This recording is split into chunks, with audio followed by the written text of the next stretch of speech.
কুষ্টিয়ার সবজি বাজারে রয়েছে স্বস্তি, মাছ মাংসের বাজারও স্থিতিশীল। শহরের পৌর বাজার থেকে আরো জানাচ্ছেন প্রতিনিধি শরীফুল ইসলাম। শরীফুল, কি অবস্থা দেখছেন?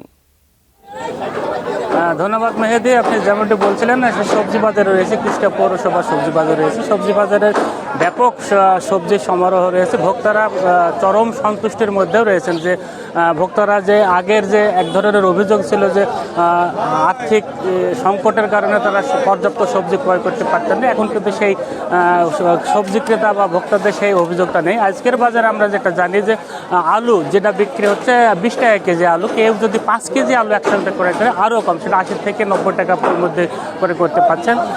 বেগুনের দামও একেবারে হাতের নাগালে 30 টাকা দরে বিক্রি হচ্ছে। শিম, শীতকালীন যে শিমের সেটা 20 টাকা কেজি দরে বিক্রি হচ্ছে। পেঁয়াজ পর্যাপ্ত আমদানি রয়েছে, পেঁয়াজ 30 টাকা থেকে 35 টাকা কেজি দরে বিক্রি হচ্ছে। ফুলকপির 5 থেকে 10 টাকার মধ্যেই বিক্রি হচ্ছে ফুলকপি। টমেটো 30-35 টাকা কেজি দরে বিক্রি হচ্ছে।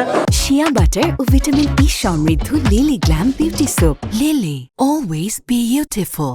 সব মিলিয়ে সবজির বাজার একেবারেই শীতকালীন সবজিতে ভরপুর রয়েছে সবজির বাজারে, যেটা ক্রেতারাও যথেষ্ট সন্তুষ্টির মধ্যে রয়েছে। তবে অসন্তুষ্টি রয়েছে যারা উৎপাদন করছে, কৃষক পর্যায়ে, প্রান্তিক কৃষক পর্যায়ে তাদের উৎপাদন খরচ নিয়ে কিছুটা শঙ্কা প্রকাশ করেছে।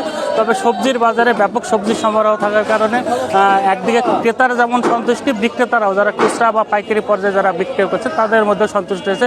ক্রেতারা সন্তুষ্টি নিয়ে তাদের পছন্দের সবজিটি ক্রয় করতে পেরে যেমন সন্তুষ্ট প্রকাশ করছেন, বিক্রেতারাও তাদের সবজি পণ্যটি বিক্রয় করতে পারে এক ধরনের সন্তুষ্ট প্রকাশ করেছেন। তবে পাইকারি এবং খুচরা বিক্রেতাদের মধ্যে 5 থেকে 10 টাকার পুরো তারতম্য রয়েছে। এই ছিল কুষ্টিয়া পৌর বাজার থেকে সবজি বাজারের সর্বশেষ খবর। মেহেদি।